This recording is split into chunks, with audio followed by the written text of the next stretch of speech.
interest, kita perbaiki iklan. Perbaiki iklan itu yang pertama fokus headline. Judulnya diperbaiki. Contoh sekarang, apakah selama ini contohnya kurang baik?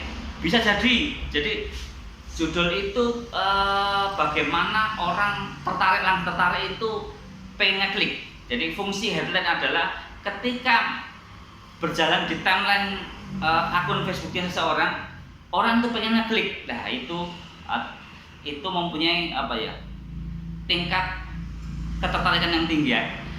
Kita buat sedemikian rupa, kita atur bagaimana headline kita, judul iklan kita itu orang langsung mau ngeklik gitu.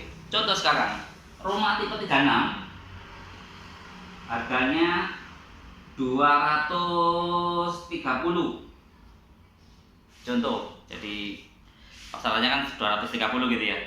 Kita tipe 36 harganya 230. Kita membuat judul rumah baru, contoh ya, rumah baru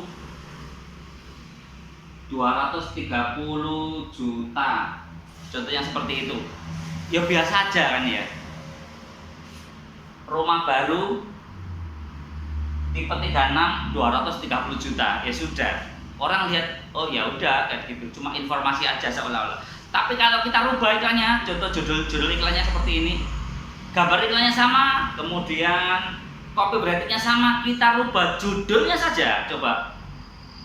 Jadi 230. Kita naikkan harganya seperti ini, rumah baru 240 juta, bisa dinego sampai deal. Orang kan pengen, memang berapa? Mulai rasa penasarannya, lihat iklan kita. Jadi itu tadi adalah headline, bagaimana kita atur bagi headline itu supaya orang ketika iklan kita tampil di timelinenya Facebook akun teman kita, kemudian orang pengen ngeklik. Jadi kenapa headline diperbaiki? Agar mendapatkan interest. Jadi, ingat, goalnya tadi kita akan bagaimana membuat orang interest terhadap iklan kita. Orang pengen nge-like, orang pengen komen, orang pengen ngeklik iklan kita. Jadi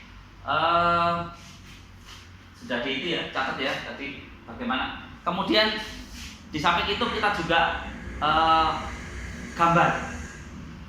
Dalam iklan kita gambarnya juga dibuat fresh. Fresh itu setiap hari, setiap sekian hari sekali kita ganti iklannya. Jangan iklan itu melulu gambarnya itu saja. Di samping audien akan bosen, yang selanjutnya adalah biasanya itu kita diduplikat. Jadi iklan kita tidak ditampilkan oleh Facebook karena diduga itu ada duplikat, apalagi di OLX. Sering sekali iklan kita tidak ditayangkan. Kenapa? Karena duplikat. Kita dikira menduplikat iklan kita yang lain gitu. Oke, yang kedua interest ya. Kemudian yang kedua, bagaimana kita feedback terhadap interest tadi. Interest, kelihatan ya. Jadi setelah orang like, apa yang harus kita lakukan? Nah, kita harus juga punya strateginya. Kemudian jangan kok ketika orang like, oh ya sudah kan berarti saya keren, banyak yang like. Nggak keren-kerenan. Goalnya jualan adalah bagaimana closing, ya closing jualan sebetulnya. Jadi ketika orang like iklan kita, ketika orang komen, apa yang harus kita lakukan? Pastikan kalau ada orang komen di iklan kita, like dulu komenannya si akun tadi, si akun yang kita like dulu, kemudian baru kita jawab. Dia tanya apa? Si konsumen tadi tanya apa? Atau audien tadi menanyakan lokasinya di mana, harganya berapa, DP-nya berapa, dan macam-macam. Dan pastikan menjawab, jangan sekali-kali jawabnya itu vulgar. Jawabnya itu bisa setengah-setengah. Contoh, lokasinya di mana? Lokasinya di Kota Lamongan. Lebih lanjut silakan klik WA ini. Nah, kenapa kita arahkan ke WA? Jadi Karena kalau komen-komen doang nanti kita malah debat di dalam komen. Begitupun kalau ada orang nge-like akun kita, kita lihat dulu, dan semua yang like komen tadi pastikan kita jadikan teman. Kenapa? Mungkin dari ini nggak cocok sama produk kita, lain kali kemungkinan besar akan cocok. Bisa dipahami ya? Bagaimana kita mengolah feedback tadi